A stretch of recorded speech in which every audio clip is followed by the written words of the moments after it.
The targets that Britain's criminals are going after are becoming bigger by the day. A new breed of highway robber is stealing millions of pounds worth of farm and construction machinery. The biggest of the big stuff, which is usually sold abroad soon after it's been taken. The cost of equipment is huge. Your average tractor, the list price starts at £70,000 and goes upwards to tens and tens of thousands of pounds. A combine harvester, probably £250,000 upwards. So the benefits to a criminal that's exporting this equipment are huge. Over £50 million worth of agricultural and construction equipment was stolen in the UK last year. But this might be just the tip of a new criminal iceberg. Plant theft is an issue that causes police concerns. We've been working with the industry, and it's very difficult to quantify. It's not only the theft of the machine, but it's the ongoing cost that it causes the industry, the construction industry and the farmers when their equipment's stolen. They have to hire in new equipment, the ongoing projects which are then delayed. So it can add up to a considerable amount of money.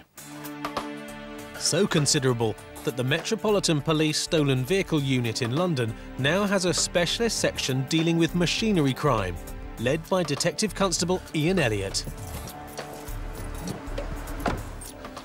It can affect members of the public in many ways, and they're trying to get the train in the morning and find that they can't get because of the delays to the underground network or the railway network, and that could be caused simply by a loss of a compressor. Elliott and his squad have already begun to close in on those responsible for the thefts. There's quite a small number of people actually stealing plant, but they are very, very prolific, and they know exactly what they're doing. They know how to move this equipment, they know how to start it, drive it, and to act in a manner that isn't suspicious around a building site. DC Elliott uses unconventional methods, employing a plant thief to catch a plant thief. Pete, who wants to remain anonymous, used to steal heavy machinery for a living. Now reformed, Pete helps DC Elliott learn the tricks of his past trade, including how to fit in. Every site is a little bit different, I suppose. Obviously, if it's more muddy-wise, obviously you put rigger boots on. If it's a bit more of a tarmacking thing, you just have different type of boots on or whatever, or a different jacket, or even obviously you just break into a van and then you have various jackets. So would you go to the effect of marking up your van or your vehicle accordingly? Yeah, you just put down plant hire, whatever on the side, and a dodgy phone number. Looks like something's just coming off hire and you're just coming to pick it up. Picking it up is usually all too easy for the crooks. Unlike cars, which have their own unique keys, the makers of most heavy equipment have one key which fits all.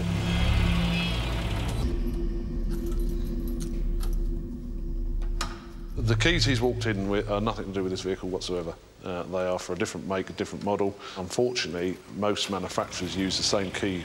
The problem is the same keys are in the hands of the criminals. To show just how easy it is, DC Elliott and his reformed criminal are heading for one of the world's biggest construction sites, the East End of London, where Britain's 2012 Olympics is being built. Elliott and his colleagues believe that the Olympic building sites are going to provide soft targets and rich pickings for the organised criminal gangs. This is not a setup or a reconstruction. Look, 14. Start up, drive off. Nice chain. Nice chain means the user or owner of the equipment has made it easy for Pete by leaving it on the back. The trailer's not even locked either. You start this up, turn it round, load it on the trailer. As a trailer, ain't that way, really? Makes an even better job, really. Nick the little buckets down the end. This one isn't chained either. It's got a crane hanging over the... Nice and easy. Nice and easy is how Pete likes it. But DC Elliott hopes this lesson will help make it more difficult in the long run for real thieves. They drove into the yard unstopped, nobody bothered with them at all. It's important for us to know that that's how plant thieves operate. They will use that straight, almost effrontery of just walking in somewhere and having it out. Having it out often involves criminals spiriting away massive machines. This 40-foot-long timber shredder is known as a bandit beastie, one of only 6 in Britain. It's worth £250,000, but no one batted an eyelid when thieves drove it away from a building site. Not only is this kind of machinery easy to steal, it's also virtually impossible to get back. As we know, nearly half of all cars stolen in the UK are recovered, but with plant, the tally is much lower.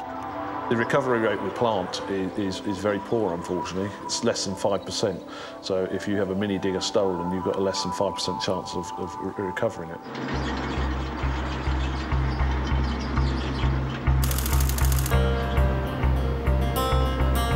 You ready? In the home counties, the police are also after the plant thieves. But here, DC Vince Wise of Hampshire's Serious and Organised Crime Unit is also doing something else.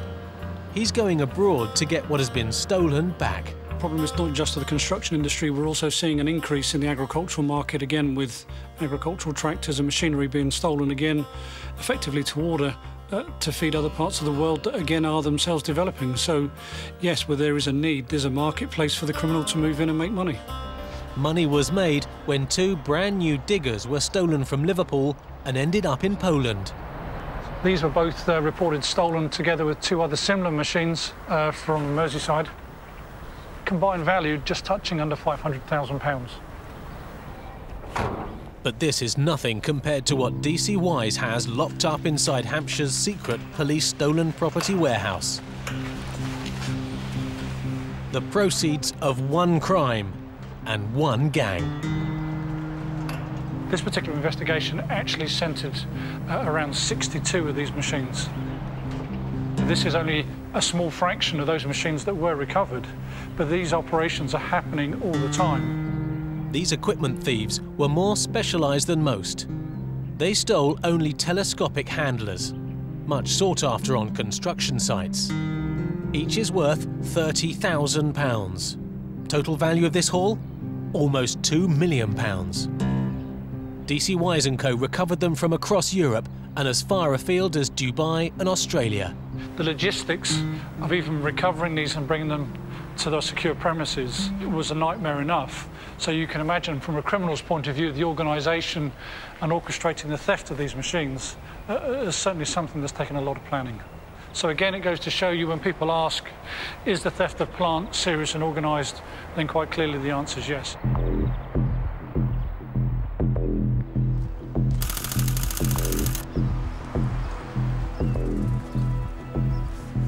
On the streets of London, the reformed plant thief Pete has spotted another potential soft target.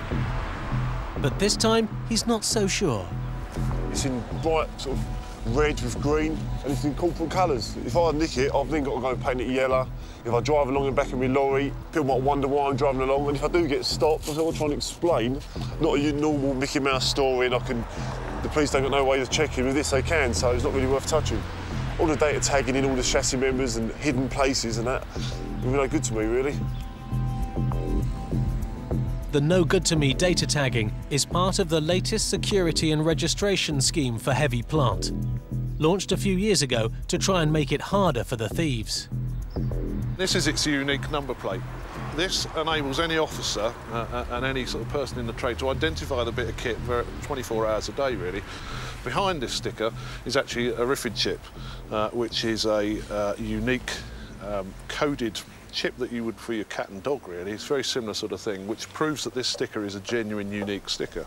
It's also got other radio frequency ID tags, similar to the tags behind this, hidden elsewhere on the machine. So if the thief has bothered to remove this, he won't remove the other markers. It's impossible, he'll never find them all. So should Pete or his friends steal it, we've got a 24/7 response to it and say, well, actually, this doesn't belong to you and you're under arrest.